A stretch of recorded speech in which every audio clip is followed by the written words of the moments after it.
Sabiduría, capítulo 1. Amen la justicia, ustedes que gobiernan la tierra, tengan para con el Señor los sentimientos que convienen, búsquenlo con un corazón sincero.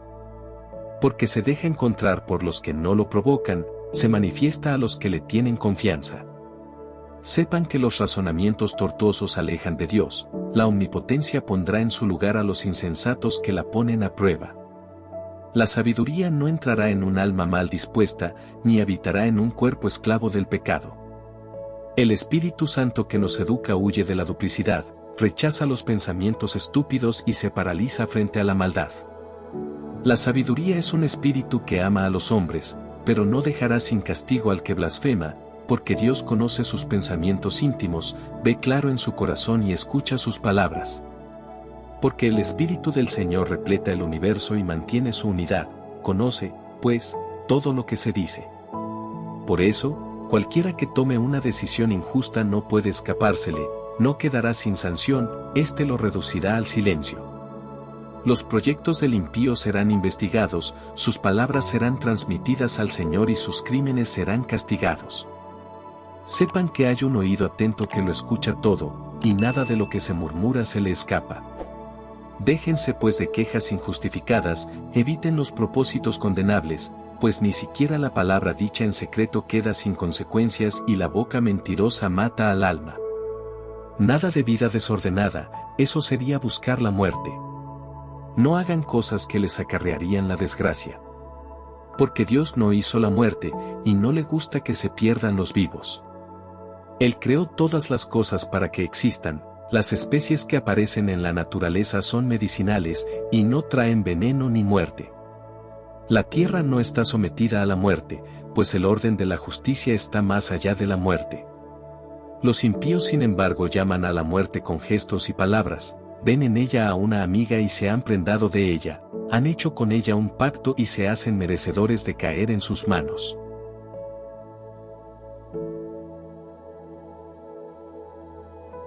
Sabiduría, capítulo 2. Partiendo de falsos razonamientos sacan estas conclusiones: nuestra vida es corta y llena de decepciones, tendremos un fin y será sin remedio, nunca se ha visto que alguien haya subido del mundo de los muertos. Nacimos por pura casualidad, y cuando lleguemos al final será como si no hubiésemos existido. Nuestro soplo vital no es más que el vapor de nuestro aliento, nuestro pensamiento salta como una chispa del latido de nuestro corazón. Cuando llegue a extinguirse, el cuerpo regresará al polvo, y el espíritu se dispersará como una bocanada de aire. Con el tiempo se olvidarán de nuestro nombre, nadie más pensará en lo que hicimos, nuestra vida pasa como la sombra de una nube, se desvanece como niebla a los rayos del sol. Nuestra vida es solo el paso de una sombra, cuando llega el fin es sin vuelta, una vez sellado, nadie vuelve. Vengan, pues, gocemos de los bienes presentes, aprovechémonos de todo, vamos, es la juventud. Que haya vino y perfumes.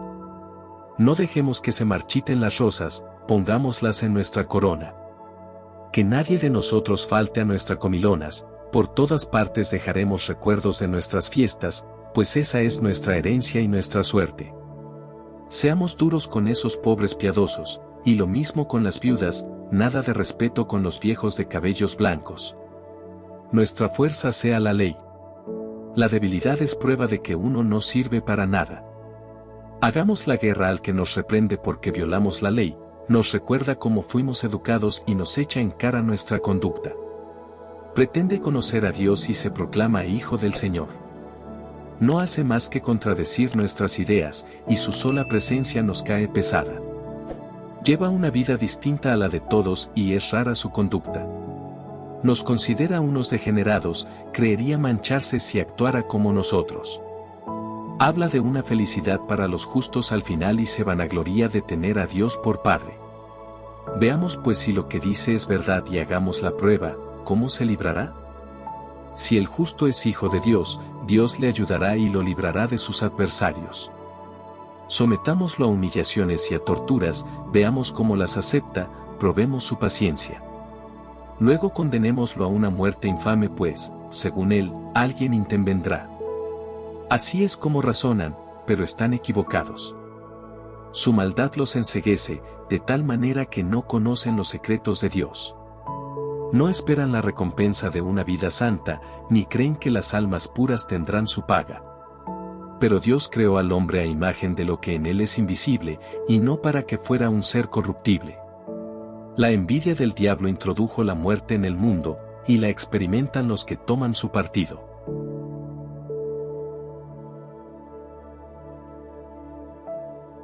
Sabiduría, capítulo 3. Las almas de los justos están en las manos de Dios y ningún tormento podrá alcanzarlos. A los ojos de los insensatos están bien muertos y su partida parece una derrota. Los abandonaron, parece que nada quedó de ellos. Pero, en realidad, entraron en la paz. Aunque los hombres hayan visto en eso un castigo, allí estaba la vida inmortal para sostener su esperanza. Después de una corta prueba recibirán grandes recompensas. Sí, Dios los puso a prueba y los encontró dignos de él. Los probó como al oro en el horno donde se funden los metales, y los aceptó como una ofrenda perfecta. Cuando venga Dios a visitarnos, serán luz, semejantes a la centella que corre por entre la maleza. Gobernarán naciones y dominarán a los pueblos, y el Señor será su rey para siempre. Los que confiaron en él conocerán la verdad, los que fueron fieles en el amor permanecerán junto a él. Pero los impíos que menospreciaron al justo y renegaron del Señor serán castigados por sus malas intenciones.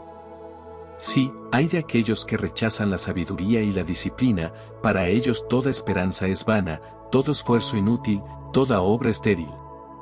También son estúpidas sus mujeres, y sus hijos, perversos, una maldición se cierne sobre su descendencia.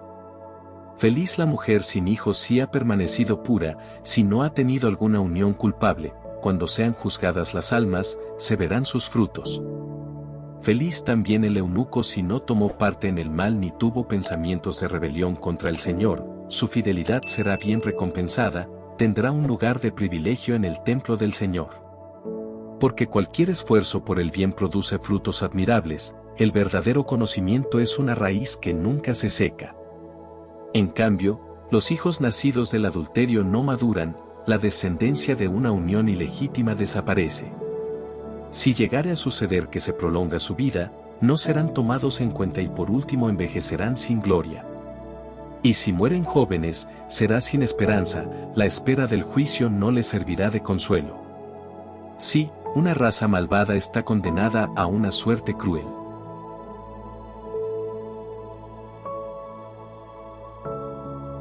Sabiduría, capítulo 4. Más vale no haber tenido hijos pero haber actuado bien, uno será entonces considerado tanto por Dios como por los hombres y dejará un recuerdo imperecedero. A una vida tan recta, se la imita cuando se la ve y se la echa de menos cuando desaparece, en la eternidad recibe la corona de gloria porque triunfó en combates perfectos. Al contrario, la numerosa posteridad de un impío no significa nada. Sus retoños bastardos no echarán raíces profundas ni se establecerán en tierra firme. Aunque por un tiempo echen brotes, sus débiles ramas serán sacudidas por el viento y arrancadas por la tempestad. Sus ramas se quebrarán antes de crecer, sus frutos no servirán, demasiado verdes para comerlos, solo sirven para que los boten. En el día del juicio, los hijos nacidos de uniones culpables testimoniarán en contra del pecado de sus padres. El justo en cambio, aunque muera prematuramente, encontrará su descanso. La edad que merece el respeto no depende de la duración de la vida, ni se mide por el número de años. El verdadero conocimiento es como tener los cabellos blancos. Una vida sin mancha equivale a una edad madura. Era recto, agradó a Dios que lo amó, pero como vivía en medio de los pecadores, fue sacado de allí. Dios lo sacó por temor a que el mal corrompiera su inteligencia o que su alma se dejara seducir por la mentira. Porque la fascinación del mal oculta los verdaderos valores y los reclamos del deseo conmueven a un alma sin malicia. Acabó pronto, pero había recorrido ya un largo camino. Su alma era preciosa a los ojos del Señor, por eso la retiró pronto de su ambiente corrompido. La gente al ver eso no entendió, no comprendieron que la benevolencia y la misericordia de Dios acompañan a sus elegidos, y que Él vela por los suyos. El justo que muere condena a los impíos que sobreviven, una vida joven que llega pronto a la perfección, denuncia la vejez interminable de los malvados. Verán pues la muerte del sabio, pero sin comprender las intenciones divinas al respecto, ni por qué el Señor lo puso a resguardo. Al ver eso podrán tal vez reírse, pero el Señor también se reirá de ellos cuando a su vez sean cadáveres despreciables y estén sin defensa entre los muertos. Porque el Señor los reducirá al silencio y los precipitará de cabeza, los arrancará de cuajo y los destruirá irremediablemente, entonces sabrán lo que es el dolor, cuando todos los hayan olvidado. Se presentarán temblando cuando se haga el recuento de sus pecados, y sus crímenes se alzarán frente a ellos.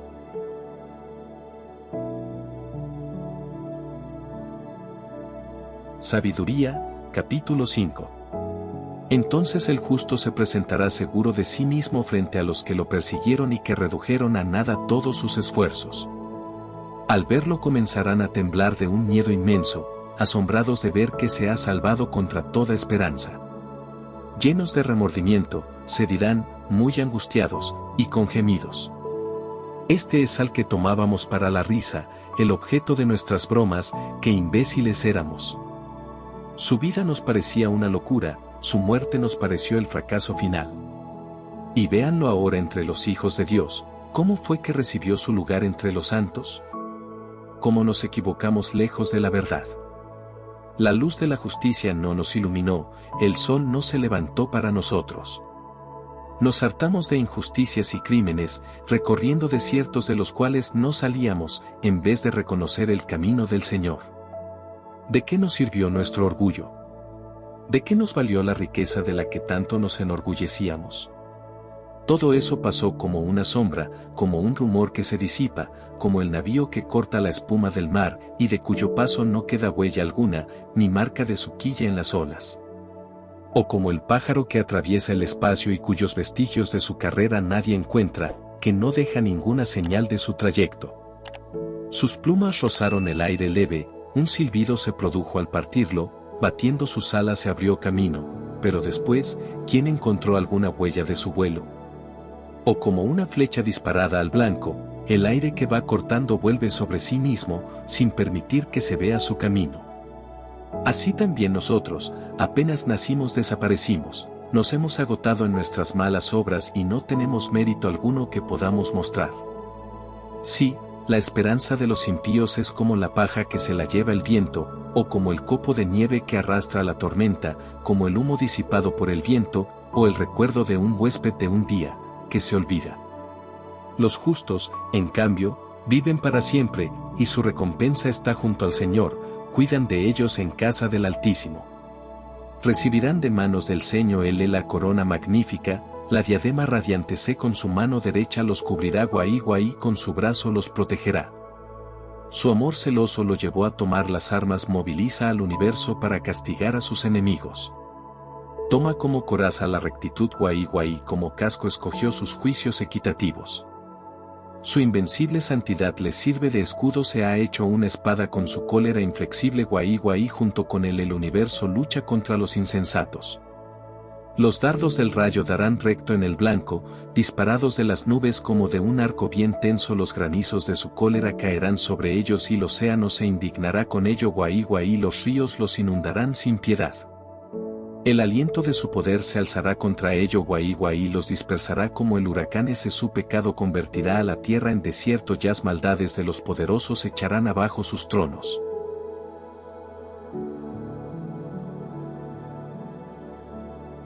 Sabiduría, capítulo 6.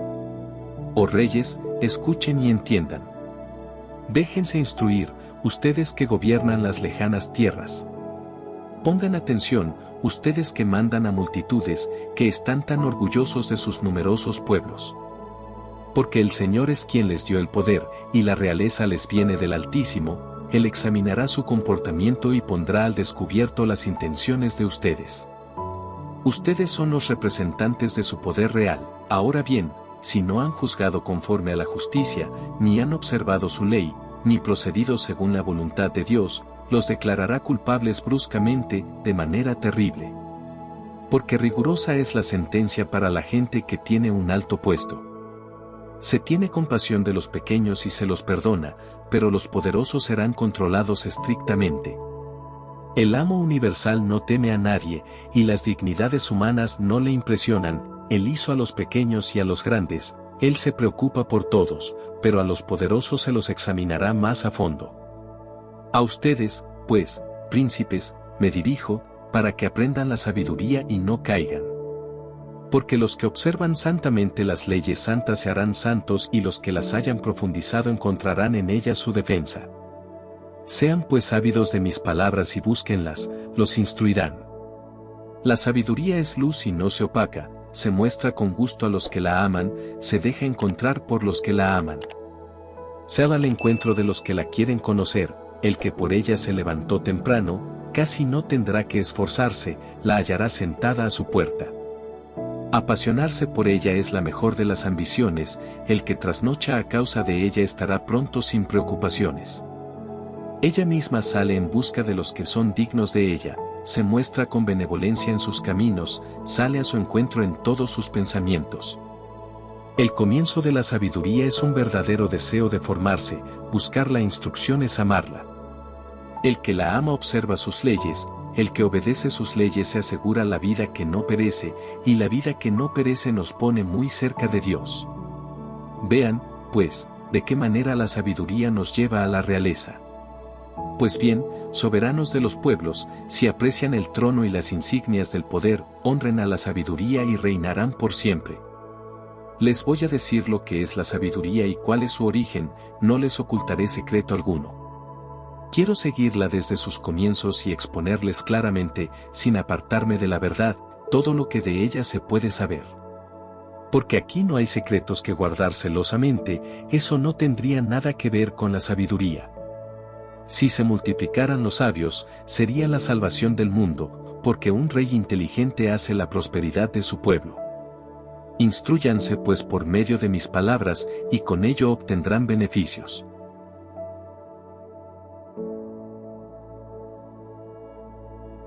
Sabiduría, capítulo 7. No soy más que un mortal como todos los demás, un descendiente del primero que fue formado de la tierra. Mi cuerpo se elaboró en el vientre de mi madre, donde durante 10 meses fui modelado en su sangre, a partir del semen viril y del placer compartido en una cama. Una vez nacido, respiré el mismo aire que los demás, y vine a caer en la misma tierra, lancé el primer grito y lloré como ellos, me envolvieron en pañales y cuidaron de mí. Ningún rey comenzó su vida de otra manera, la vida solo tiene una entrada, y la salida es la misma para todos. Oré y me fue dada la inteligencia, supliqué, y el espíritu de sabiduría vino a mí. La preferí a los cetros y a los tronos, y estimé en nada la riqueza al lado de ella. Vi que valía más que las piedras preciosas, el oro es solo un poco de arena delante de ella, y la plata, menos que el barro. La amé más que a la salud y a la belleza, incluso la preferí a la luz del sol, pues su claridad nunca se oculta. Junto con ella me llegaron todos los bienes, sus manos estaban repletas de riquezas incontables. Recibía con alegría todas esas cosas de que me proveía la sabiduría, pero todavía no sabía que la sabiduría era su madre. Estudié de manera desinteresada, por eso la comparto sin segundas intenciones, es una riqueza que no esconderé. Porque la sabiduría es para los hombres un tesoro inagotable, los que la adquieren se hacen amigos de Dios, debido a los frutos de su educación. Que Dios permita que pueda hablar correctamente de ella y apasionarme por ella en la medida de los beneficios recibidos. Porque Él es quien conduce a la sabiduría y dirige a los sabios. Estamos en las manos de Dios, nosotros, nuestras palabras, nuestras reflexiones y nuestras habilidades. Él me dio el verdadero conocimiento de la realidad, la constitución del universo y las propiedades de los elementos, el comienzo, el fin y el entretiempo, las posiciones del sol y la alternancia de las estaciones, los ciclos del año y el movimiento de las estrellas, las diferentes especies y el comportamiento de las fieras salvajes, el poder de los espíritus y los problemas de los hombres, la variedad de las plantas y las propiedades de sus raíces. Supe, pues, todo lo que está oculto y todo lo que se ve, puesto que la sabiduría que lo ha hecho todo me lo enseñaba. En ella se encuentra un espíritu inteligente, santo, único, múltiple, ágil, móvil, penetrante, puro, límpido, no puede corromperse, orientado al bien y eficaz. Es un espíritu irresistible, bienhechor, amigo de los hombres, firme, seguro, apacible, que lo puede todo y que vela por todo, impregna a todos los otros espíritus por inteligentes, puros y sutiles que sean. La sabiduría es más movible que cualquier cosa, gracias a su fuerza atraviesa y lo penetra todo. Se desprende, como un vapor, del poder de Dios, es una emanación muy pura de su gloria, por eso, nada de sucio se introduce en ella. Es la irradiación de la luz eterna, el espejo sin tacha de la actividad de Dios y la imagen de su perfección. Es una, pero lo puede todo, sin salir de sí misma, lo renueva todo. De generación en generación pasa a las almas santas de las cuales hace amigos de Dios y profetas. Porque Dios solo ama al que vive con la sabiduría. Es más bella que el sol y supera a cualquier constelación, comparada con la luz, le gana, porque la noche sucede al día, mientras que el mal jamás vencerá a la sabiduría.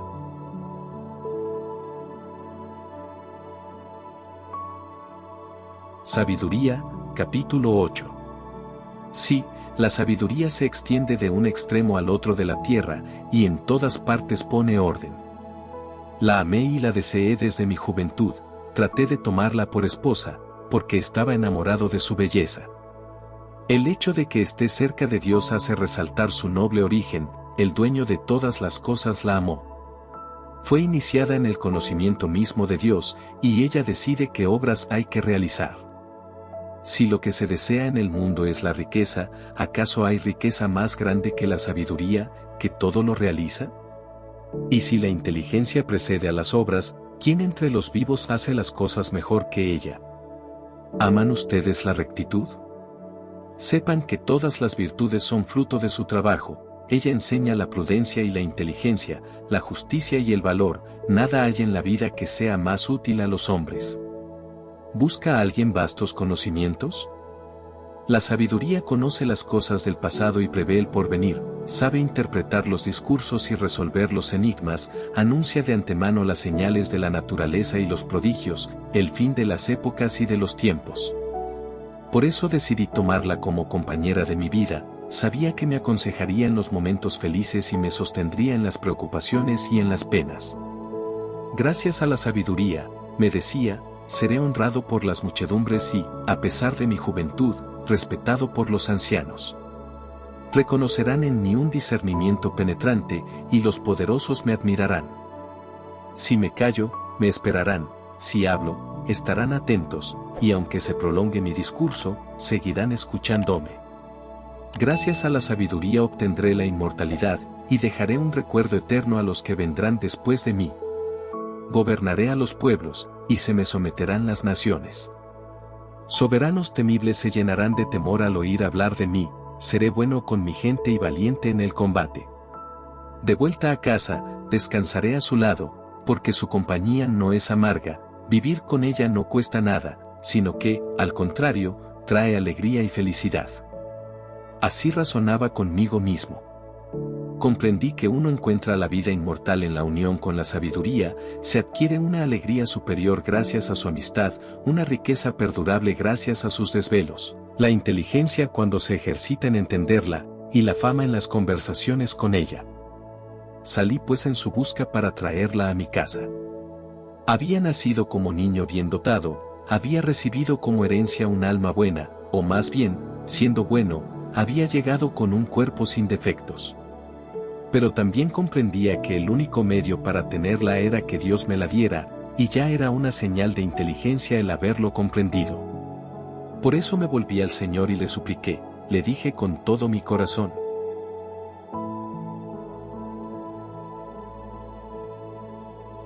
Sabiduría, capítulo 9.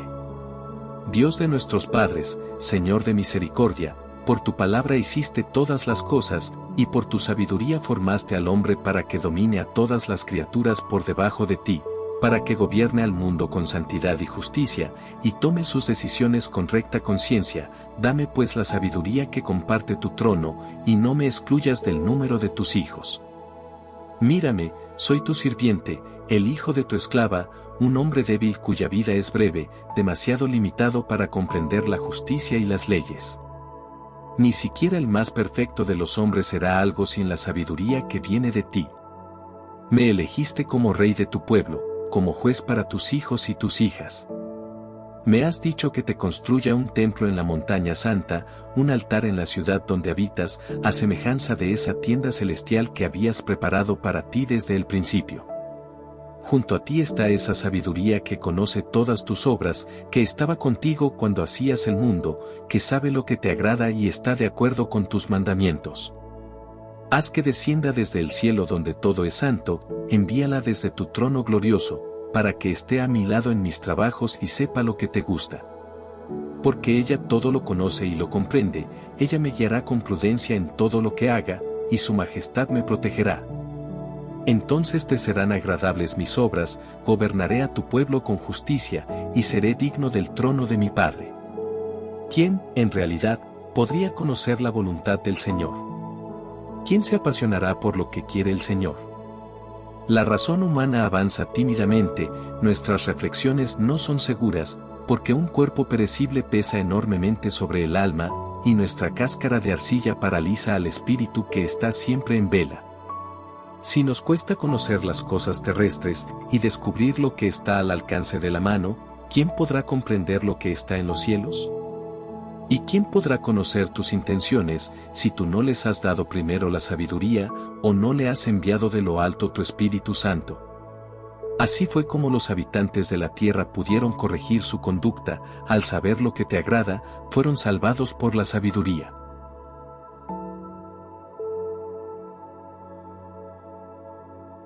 Sabiduría, capítulo 10. La sabiduría protegió al Padre del mundo, a ese primer hombre que fue formado por Dios y que fue creado como único. Lo levantó de su caída y le dio la fuerza para que dominara a todas las cosas. El hombre se alejó de ella, arrastrado por su propio furor, se hizo malo hasta matar a su hermano y se perdió junto con su arrebato. Pero cuando por culpa de él las aguas inundaron la tierra, la sabiduría lo salvó una vez más, ella guiaba su barca. Más tarde los pueblos se juntaron para hacer el mal, y la discordia se instaló en medio de ellos.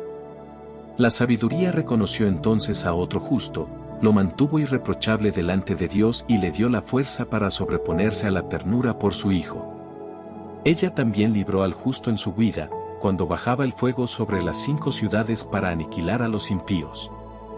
Y aún hasta ahora permanece un testigo de su perversidad, una tierra árida y siempre humeante, arbustos cuyos frutos no maduran, una columna de sal en recuerdo de la que no creyó.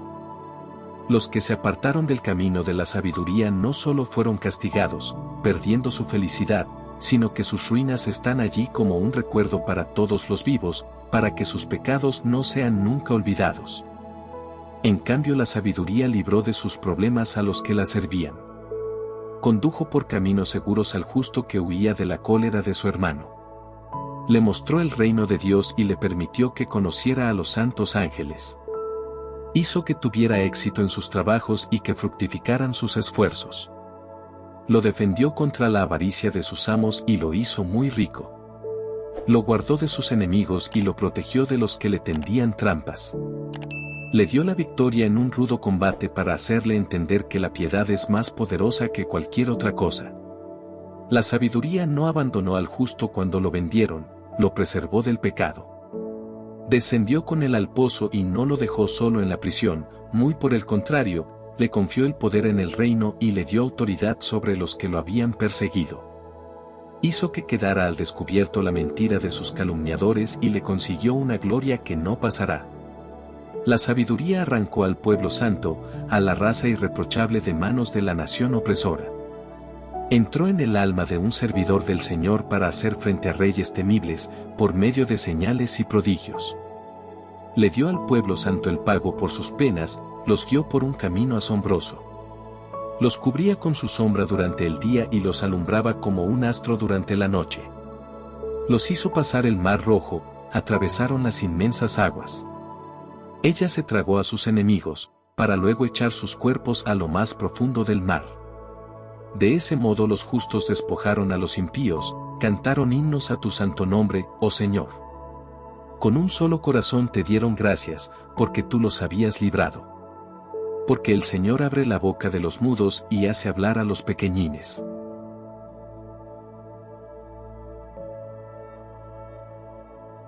Sabiduría, capítulo 11. La sabiduría hizo que lo que ellos emprendían tuviera éxito gracias a un santo profeta. Atravesaron un desierto deshabitado y levantaron sus tiendas en lugares inaccesibles. Enfrentaron a sus adversarios y rechazaron a sus enemigos.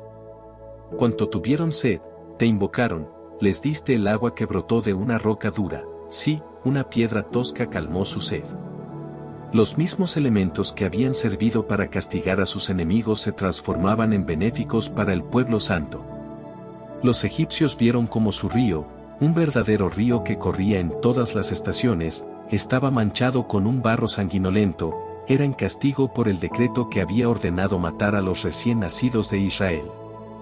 En cambio, tú diste a tu pueblo, contra toda esperanza, un agua abundante. Después de haber padecido de sed, comprendieron mejor cómo castigabas a sus enemigos. Para ellos la prueba no había sido más que una suave corrección, en cambio veían cuán gran castigo atormentaba a los impíos, cuando los azotaba tu justa cólera. Pusiste a prueba a tu pueblo como un padre corrige a su hijo, pero a sus enemigos los condenaste como lo hace un rey severo. Tuvieron que sufrir con la partida de Israel, y sufrieron también después. Cuando se acordaban de todo lo que les había pasado, sentían una pena doble. Cuando supieron que el agua, instrumento de su castigo, se había vuelto favorable para Israel, reconocieron entonces la mano del Señor. Mucho antes habían expuesto a Moisés a la muerte, más tarde lo habían rechazado con desprecio. Pero ahora lo admiraban debido a esa sed que los devoraba a ellos y no a los justos. Su mal corazón los había extraviado, era una locura que adoraran a reptiles irracionales y a viles animales. Por eso en castigo les enviaste nubes de insectos, para hacerles ver que se los castigaba por lo mismo que habían pecado. Tu mano poderosa solo tenía que elegir, como tú creaste el mundo a partir de una materia informe, habrías podido enviar contra ellos sin dificultad bandadas de osos o leones indomables. Para castigarlos habrías podido crear nuevas especies, animales llenos de furor, que respiraran fuego, cuyas narices lanzaran un vapor ardiente, cuyos ojos emitieran relámpagos terribles. Con solo verlos, antes de ser atacados, se habrían muerto de espanto. Pero aún sin eso, bastó que tu justicia los persiguiera, que tu poderoso aliento los dispersara, pues podías derribarlos de un soplido. No lo quisiste, porque respetas totalmente lo que has dispuesto, mesura, número y peso. En realidad, tú puedes imponerte soberanamente, ¿y quién podría oponerse a la fuerza de tu brazo? El mundo entero está delante de ti como un grano en la balanza, como una gota de rocío que cayó al suelo de madrugada. Pero, porque lo puedes todo, tienes piedad de todos y parece como que no hicieras caso de los pecados de los hombres para que así se arrepientan. Porque tú amas a todos los seres, tú no detestas nada de lo que has hecho, si no los hubieras querido, no los habrías hecho. ¿Cómo podría durar una cosa que tú no quisieras? ¿Qué podría subsistir si tú no lo hubieras llamado? Pero tienes lástima de todo, porque todo te pertenece, oh Señor, que amas la vida, y tu espíritu imperecedero está en todo.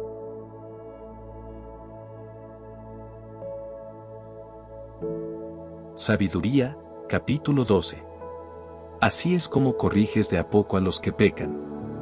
Les haces ver, mediante tus correcciones, en que han pecado, para que renuncien al mal y crean en ti, Señor. Así pasó con los antiguos habitantes de tu tierra santa, los aborrecías debido a sus prácticas detestables, su brujería y sus ritos impíos, el asesinato sin piedad de niñitos, los banquetes sanguinarios en que comían la carne humana con la sangre y las entrañas, mientras celebraban sus cultos secretos. Habías decidido acabar con esos padres asesinos de seres indefensos por medio de nuestros padres. Querías que esta a la que quieres más que a las demás, fuese la patria de los hijos de Dios dignos de ella. Pero, incluso con estos antiguos habitantes, diste muestra de moderación porque eran seres humanos. Les enviaste, como vanguardia de tu ejército, avispas para que los destruyeran poco a poco. Sin duda, habrías podido aplastar a los impíos por medio de los justos a través de una batalla, o aniquilarlos de un solo golpe por medio de fieras terribles o con una sola palabra salida de ti. Pero, al castigarlos progresivamente, les dabas oportunidad para que se arrepintieran. No ignorabas sin embargo que su interior era perverso y que su maldad era innata y que no cambiarían, porque su raza había sido declarada maldita desde el principio.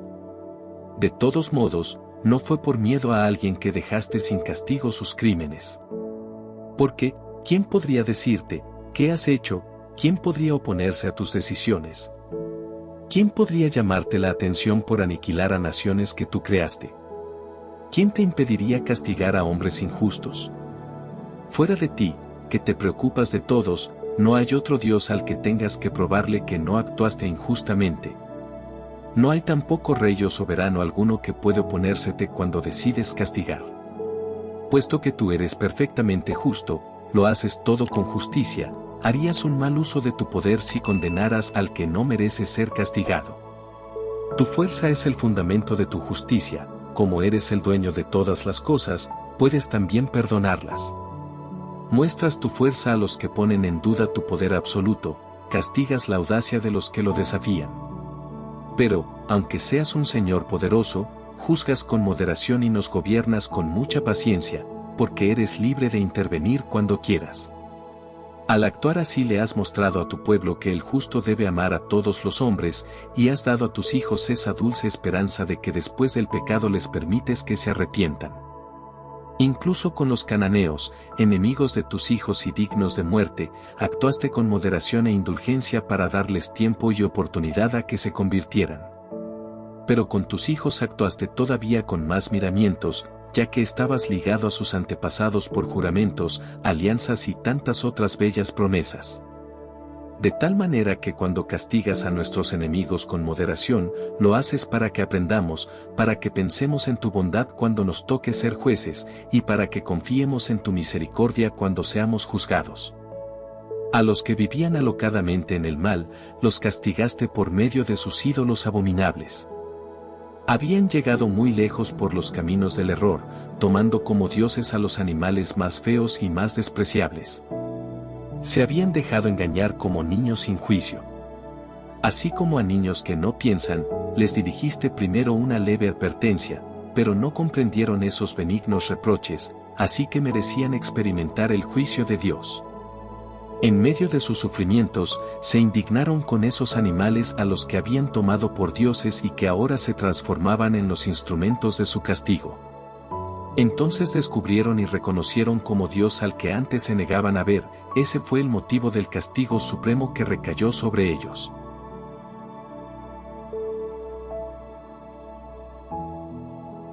Sabiduría, capítulo 13.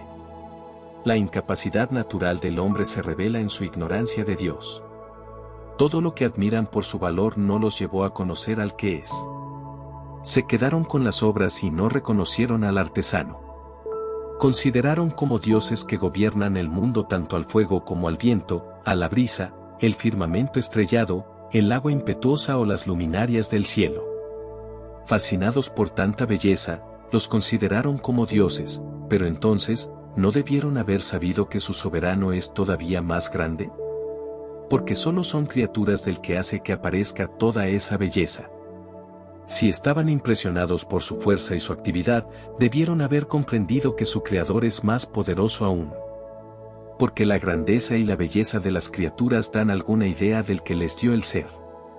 Pero, quizás no haya que criticar tanto a esa gente, tal vez se extraviaron cuando buscaban a Dios y querían encontrarlo. Reflexionaban sobre las criaturas que los rodeaban, y lo que veían era tan hermoso que se quedaron con lo exterior. Pero ni aún así están libres de culpa, si fueron capaces de escudriñar el universo, ¿cómo no descubrieron en primer lugar al que es su dueño? Cuánta más pena dan los que ponen su confianza en cosas muertas, y que dan el nombre de dioses a lo que ha salido de manos humanas, oro, plata cincelada, figuras de animales, y hasta la piedra inservible y que un buen día fue esculpida por alguien. Tomemos por ejemplo a un leñador, aserrucha un árbol que no le cueste mucho transportar, raspa cuidadosamente la corteza, luego lo corta con destreza y se hace un mueble cualquiera de uso corriente. Los restos de la obra los emplea para cocer su comida y así recuperar sus fuerzas. Entre los palos que le quedan y que no sirven para nada, divisa uno todo torcido y lleno de nudos, lo toma y lo va esculpiendo a ratos, pone en él todo su arte y le da forma humana, a no ser que represente a un vulgar animal. Lo pinta de rojo, habiendo antes recubierto con pasta todos los defectos. Después le prepara en el muro un nicho a su medida, y lo afirma allí con clavos de fierro. Toma sus precauciones para que no se caiga, pues sabe muy bien que su Dios es incapaz de ayudarse a sí mismo, hay que ayudarlo porque no es más que una estatua. Y sin embargo, ya sea que se trate de sus negocios, ya sea de su matrimonio o de sus hijos, no se avergüenza de dirigirle la palabra a esa cosa sin vida. Para tener salud invoca a un objeto sin fuerza, para vivir rinde homenaje al que no vive, para que lo ayude, se lo pide a esa madera impotente, antes de un viaje, invoca al que no camina. Para obtener ganancias, para su trabajo, para su arte, recurre a una estatua cuyas manos no tienen la menor habilidad.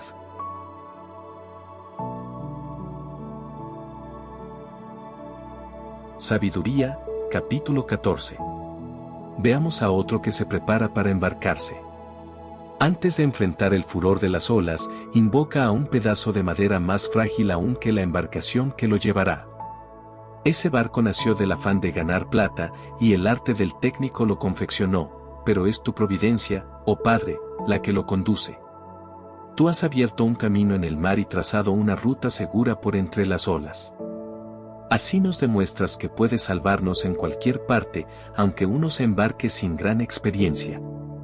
No quieres que los hombres, obras de tu sabiduría, estén sin hacer nada, pero, mira cómo confían su vida a un pedazo de madera, una balsa les permite atravesar las olas sanos y salvos. Ya antiguamente, mientras perecían los gigantes orgullosos, el justo que llevaba consigo la esperanza del universo, se refugió en una balsa, guiado por tu mano, dejó al mundo la semilla de una nueva humanidad. Bendita sea la madera que fue instrumento de tu salvación. Pero, en cuanto al ídolo fabricado y al que lo hizo, que sean malditos ambos, el obrero porque lo hizo, y el objeto porque se le llamó Dios. Ambos son insoportables para Dios, el impío y el producto de su impiedad. La obra será destruida junto con el artesano. Por eso el castigo alcanzará también a los ídolos de las naciones, porque son cosas abominables en el seno de la creación, hacen caer las almas de los hombres y los insensatos se dejan seducir. La invención de los ídolos fue el comienzo de la perversión, esa invención corrompió la vida. Porque al comienzo no existían ni durarán para siempre.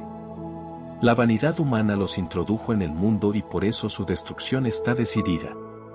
Imagínese a un padre afligido por la muerte prematura de su hijo, manda hacer una imagen de él, y luego honra como Dios al que no era más que un difunto. Transmite a su familia ritos y ceremonias, y con el tiempo esta costumbre impía se consolida hasta tal punto que se hace obligatoria para todos.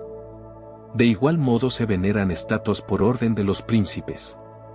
Aquellos de sus súbditos que no podían honrarlos personalmente porque vivían lejos, quisieron tener su retrato. Mediante esa imagen podrían venerar al rey como si estuviera presente. El talento del artista hizo que aumentara ese culto entre los que no conocían al soberano. Con el afán de agradarles se las ingenió para representar lo más bello de lo que era. La representación era tan perfecta que la muchedumbre se dejó seducir, así se llegó rápidamente a ver un Dios en el que se veneraba. Todo esto se ha convertido en una trampa para los vivos, hombres azotados por la desgracia o sometidos a los poderosos dieron a piedras o a la madera el nombre incomunicable. No les bastó con tal error en el conocimiento de Dios. La ignorancia los llevó a tan grandes contradicciones que llegaron a considerar como normales los peores excesos, los asesinatos de niños que eran ofrecidos en sacrificio, los ritos secretos, las orgías furiosas y extravagantes. ni el más mínimo recato en sus vidas o en su matrimonio, uno suprime al otro a traición o lo deshonra por medio del adulterio. Por todas partes solo hay sangre y muerte, robos, fraudes, corrupción, mala fe, revueltas, perjurios, confusión en la gente buena, olvido de los favores, escándalos, prácticas antinaturales, desórdenes en el matrimonio, adulterio, libertinaje. El culto a los dioses, que ni siquiera merecen tal nombre, es el comienzo, la causa y el fin de todo mal. Hay algunos a los que les gusta excitarse hasta el delirio, y entonces entregan falsos oráculos. Otros viven en el mal y llegan hasta el perjurio, sabiendo que se apoyan en ídolos sin vida, ¿cómo tendrían miedo de que sus falsos juramentos sean castigados? Pero con toda justicia serán castigados por dos motivos: primero porque desconocieron a Dios al irse con los ídolos, segundo porque cometieron un fraude, al hacer falsos juramentos menospreciando lo que es sagrado. Aunque los ídolos sean impotentes, el castigo reservado a los pecadores alcanzará también a los impíos.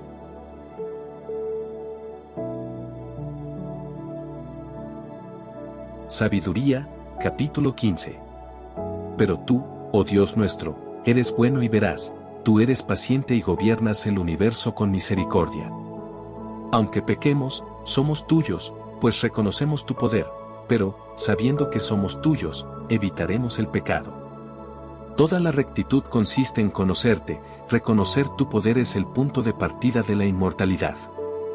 Nosotros no nos hemos dejado engañar por una invención mentirosa de los hombres, por esas obras inútiles de los artistas, esos ídolos embadurnados de colores. Solo conmueven a los insensatos, que pueden excitarse por la belleza inanimada de imágenes muertas. En verdad, los fabricantes de imágenes solo buscan su desgracia y la tienen bien merecida, y lo mismo los que creen en ellas y las adoran. Veamos ahora a un alfarero: moldea concienzudamente la blanda arcilla, modela para nuestra utilidad toda clase de objetos. De la misma masa saca utensilios destinados a usos nobles y otros, a usos ordinarios. ¿Para qué servirá tal o cual cántaro? Eso lo decide el alfarero. Con la misma arcilla elabora la estatua de un dios falso, cuánto trabajo perdido por un hombre justamente salido de la tierra y que dentro de poco volverá a ella cuando le pidan de nuevo su alma. No reflexiona que tendrá que morir y que su vida es breve, solo piensa en rivalizar con los orfebres y los fundidores de plata, imita a los que cuelan el bronce y se gloría de fabricar cosas falsas. Su corazón no es más que ceniza, sus ambiciones son más inconsistentes que la tierra, pero su existencia tiene menos valor que la arcilla ya que ignora al que lo formó y no reconoce al que le insufló un alma consciente, poniendo en él el soplo vital. La vida le parece un juego, y la existencia una seguidilla de negocios. Hay que sacar provecho, dice, de cualquier parte, incluso del mal. Ese hombre sabe mejor que los otros que peca al fabricar de un mismo barro, cosas e imágenes divinas. Pero los enemigos de tu pueblo, los que lo oprimieron, eran realmente insensatos, y merecían más lástima que pobres niños ingenuos. Habían adoptado como dioses a ídolos venidos de todas las naciones, imágenes incapaces de ver con sus ojos, respirar con su nariz, oír con sus oídos, que no podían ni tocar con sus dedos ni caminar con sus pies. Eso era normal pues fue un hombre quien las hizo. El que las elaboró no tenía más vida que la que se le dio, y ni siquiera era capaz de hacer un dios que se le asemejara, porque sus manos impías de mortal solo producían cosas muertas. Ese hombre tiene más valor que los objetos que adora, él por lo menos vive, pero estos, jamás. Esa gente adora hasta a las fieras más repugnantes, porque de hecho son más estúpidas que las demás. Estas no tienen absolutamente nada de atrayente y espantan cualquier deseo de alabar a Dios y de darle gracias.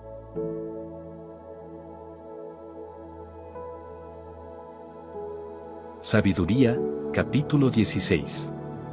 Por eso nuestros perseguidores fueron justamente castigados por animales de ese género y atormentados por una multitud de insectos. En cambio a tu pueblo, en vez de castigarlo, lo colmaste de favores, le enviaste un alimento maravilloso, codornices, para saciar su hambre voraz. Cuando nuestros enemigos tenían hambre, sintieron asco ante el aspecto horroroso de los animales que les enviaste, Tu pueblo, en cambio, después de una breve privación, disfrutó de un alimento exquisito.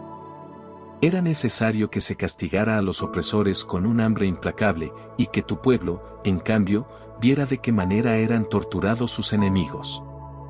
Incluso cuando fieras feroces se apoderaron furiosamente de los tuyos y cuando estos sucumbieron por la mordedura de serpientes venenosas, tu cólera no duró hasta el final. El castigo que se dejó caer por un momento, tenía valor de advertencia, esta señal de salvación les recordaría los mandamientos de tu ley. En efecto, cualquiera que se volvía al objeto de bronce se salvaba, no por lo que tenía a su vista, sino por ti, el Salvador de todos.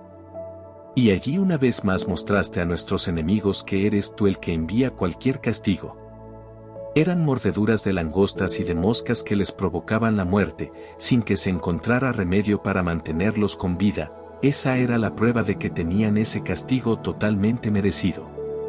Tus hijos, en cambio, resistían aún a las dentelladas de las serpientes venenosas, y esto porque dabas una muestra de misericordia y los salvabas. Eran mordidos para recordarles tus oráculos, para que así no te olvidaran completamente ni se volvieran insensibles a tus favores, y muy pronto fueron curados. Su curación no se debió a hierbas o a pomadas sino a tu palabra, Señor, porque tú lo sanas todo. Sí, tú tienes poder sobre la vida y la muerte, tú haces que bajen los hombres a la morada subterránea o tú los preservas de ella. El hombre, en su maldad, es capaz de quitar la vida, pero no puede hacer que vuelva el aliento cuando se ha escapado, ni puede llamar de nuevo al alma que ha partido. Es imposible escapar a tu mano. Los impíos que se negaron a reconocerte fueron azotados por tu brazo poderoso, perseguidos por lluvias extraordinarias, por el graniza y tormentas inclementes, el fuego los devoró. Extraño fenómeno, fue justamente en el agua que lo apaga todo donde el fuego ardía más violentamente, porque todos los elementos se juntaron para proteger a los justos. Unas veces las llamas besaban para no quemarlos a los animales que habían sido enviados contra los impíos, así comprenderían que Dios quería castigarlos, otras, en cambio, la llama surgía con más fuerza bajo el aguacero para destruir las cosechas de un país perverso. A tu pueblo, sin embargo, le distribuías el alimento de los ángeles, le enviabas desde el cielo incansablemente un pan ya listo, que tenía en sí todos los sabores y se adaptaba al gusto de cada cual.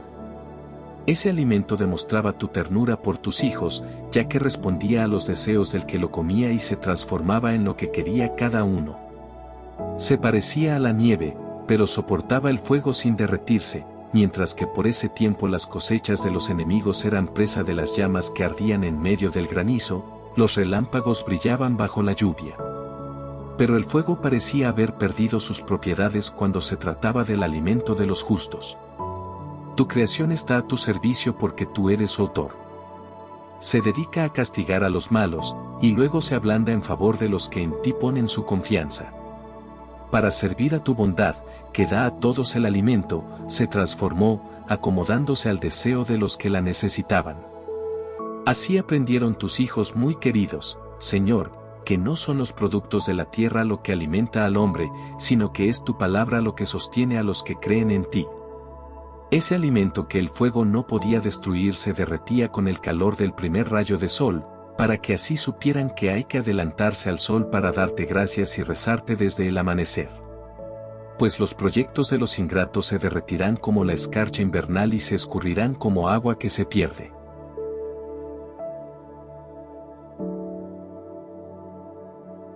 Sabiduría, capítulo 17. Qué elevados son tus designios y cuán difíciles de entender. Por eso los que no los conocen andan extraviados. Los impíos pensaban someter bajo su poder a la nación santa, pero se encontraron cautivos, prisioneros de una larga noche, encerrados bajo sus propios techos, desterrados lejos de tu infalible protección. Pensaban esconderse junto con sus pecados bajo el velo del olvido, pero fueron dispersados, sometidos a terribles horrores, aterrorizados por fantasmas. Los escondrijos donde se refugiaron no los pusieron al abrigo del miedo, ruidos espantosos resonaban a su derredor y se les aparecían espectros lívidos, de rasgos lúgubres. Ningún fuego podía alumbrarles, y el brillante resplandor de las estrellas no se atrevía a traspasar esa sombría noche. La única cosa que podían ver era un fuego terrible que no se extinguía, y cuando esa visión había ya desaparecido, en su terror exageraban todavía lo que acababan de ver. Las artimañas de la magia no sirvieron para nada, y su pretendida sabiduría recibió un tajante desmentido, porque aquellos que se jactaban de sanar a los espíritus de sus perturbaciones y de sus temores, eran presa de un miedo ridículo. Aunque no hubiera nada que temer, el simple paso de un animal o el silbido de una serpiente bastaba para aterrorizarlos, se morían en convulsiones de miedo, no atreviéndose a mirar ese aire que nos rodea y del cual nadie podría huir. Porque la maldad es miedosa, se condena a sí misma. Perseguida por su conciencia, espera siempre lo peor. Tener miedo es simplemente renunciar a la ayuda de la razón, mientras menos se cuenta con esa ayuda interior, más aumenta la causa desconocida de sus sufrimientos. Esa noche había surgido de un mundo infernal, mundo de la impotencia, se había apoderado de ellos durante el sueño y los mantenía en la impotencia. A lo largo de toda esa noche, se veían perseguidos por espectros y permanecían clavados en su sitio, un miedo horrible y súbito los embargaba. Cada uno permanecía donde había caído, inmovilizado en esa prisión sin grillos. Fuera labrador, pastor o trabajador solitario, cada uno había sido tomado de improviso, sin poder resistir, una misma oscuridad los tenía a todos encadenados. Todo los llenaba de terror y los paralizaba, el murmullo de la brisa, el gorjeo de un pajarito entre las ramas, o el ruido regular de una cascada, o el estruendo de un desmoronamiento de piedras en una pendiente, o la carrera invisible de animales saltando, o aún el aullido de las fieras salvajes y el eco retumbante en las gargantas de las montañas. El resto del mundo disfrutaba de una brillante luz sin que nada le impidiera realizar sus trabajos, sobre ellos en cambio pesaba una abrumadora noche, imagen de las tinieblas que les tocarían en suerte un día. ¿No eran en sí mismos más pesados que las tinieblas?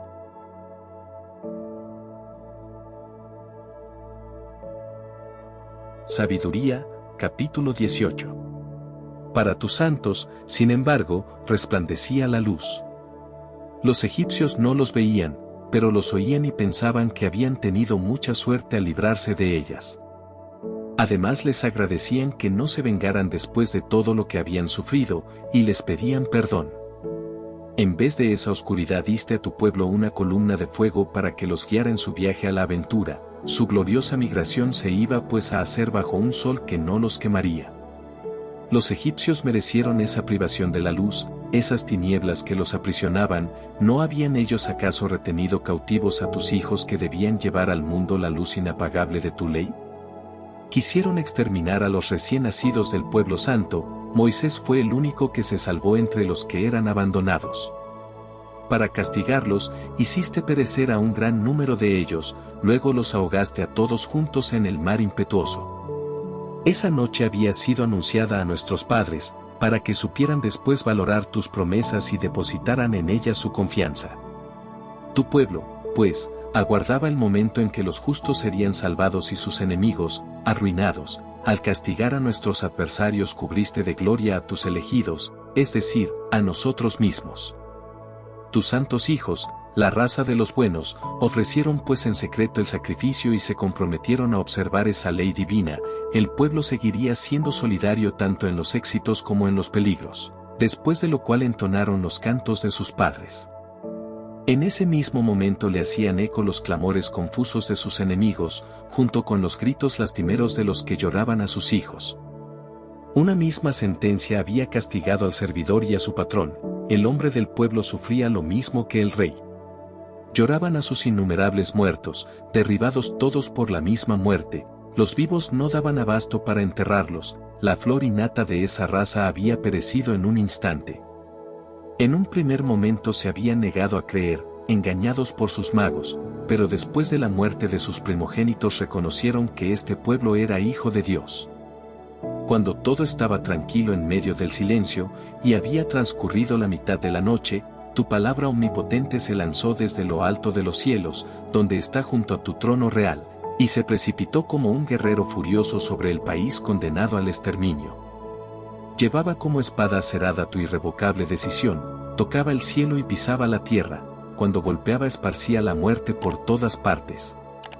De repente se sintieron perturbados por apariciones y horribles pesadillas, un terror indecible se apoderó de ellos. Cuando caían agonizando en cualquier parte, sabían decir por qué morían, porque habían sido informados por los sueños que los habían perturbado. No debían sucumbir sin saber por qué tenían que sufrir. Es cierto que los justos también experimentaron la muerte, el flagelo alcanzó a muchos de ellos en el desierto, pero la cólera de Dios no duró tanto. Un hombre intachable tomó inmediatamente su defensa con las armas de su ministerio, la oración y el incienso de los sacrificios expiatorios. Así enfrentó a tu cólera, Señor, y puso fin a su prueba, vieron entonces que era tu servidor. Puso fin a tu resentimiento no con la fuerza física o la eficacia de las armas sino con su palabra, le recordó al exterminador las promesas y las alianzas pactadas antiguamente con nuestros padres. Cuando se interpuso, los muertos ya se apilaban, puso fin a la cólera y les cerró el camino hacia los vivos. Todo el mundo estaba representado en su larga túnica, en las 4 hileras de piedras preciosas llevaba los nombres gloriosos de nuestros padres, y en su cabeza la diadema de tu majestad. Al verlo, el exterminador retrocedió y tuvo miedo, había bastado con este anticipo de tu cólera.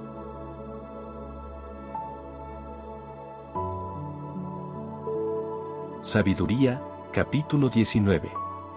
A los impíos, empero, un furor inclemente los castigó hasta el fin, porque Dios sabía de antemano lo que harían, después de haber autorizado a tu pueblo a que se fuera y de haberlo incluso empujado a ello, cambiaron de parecer y se pusieron a perseguirlo. Aún no terminaban de llorar a sus muertos y de lamentarse en sus tumbas, cuando tomaron la decisión de perseguir como fugitivos a los que les habían suplicado que se fueran. Una justa fatalidad los impulsó a esta medida extrema y les hizo olvidar todo lo que había pasado. Era necesario que nuevos tormentos colmaran la medida de su castigo. Tu pueblo iba a vivir la experiencia de un viaje increíble, mientras ellos tenían que experimentar una muerte poco común. A una orden tuya, toda la creación, con sus propiedades naturales, se renovó desde arriba para proteger a tus hijos. Se vio a una nube que cubría el campamento con su sombra y que aparecía la tierra seca en medio del agua, se abrió en el mar rojo un paso seguro, una verde llanura reemplazó a las olas impetuosas, y todo el pueblo pasó por allí. Protegido por tu mano, fueron testigos de esos prodigios asombrosos. Saltaban como caballos en la pradera, o brincaban como corderos, alabándote porque tú, Señor, los habías librado. Así podrían acordarse de lo que habían visto en el país de su destierro, de cómo el suelo estaba cubierto no por animales sino por mosquitos, y de cómo el río había botado no peces sino incontables ranas. Más tarde vieron además cómo nacían pájaros de una manera nueva, cuando el hambre los apretaba y pedían una comida más sustancial, salieron codornices del mar para satisfacer sus necesidades. Los otros, los pecadores, habían sido advertidos por violentas tormentas, antes que cayeran sobre ellos los castigos. Fueron castigados con toda justicia por su propia maldad, porque habían mostrado un odio terrible hacia los extranjeros. Otros, en otro lugar, se habían negado a acoger a unos desconocidos, pero estos habían reducido a la esclavitud a un pueblo bienhechor que se había instalado en medio de ellos. Aquellos, que habían recibido con tanto odio a los extranjeros, tenían que ser castigados, pero estos, que habían acogido a nuestros padres con festejos, los habían luego sometido a trabajos forzados después de haberlos tratado como iguales. Por eso fueron heridos de ceguera como les había ocurrido a los habitantes de Sodoma frente a la puerta de Lot, el justo, se encontraron en la oscuridad y cada uno tuvo que buscar, a tientas, su propia puerta.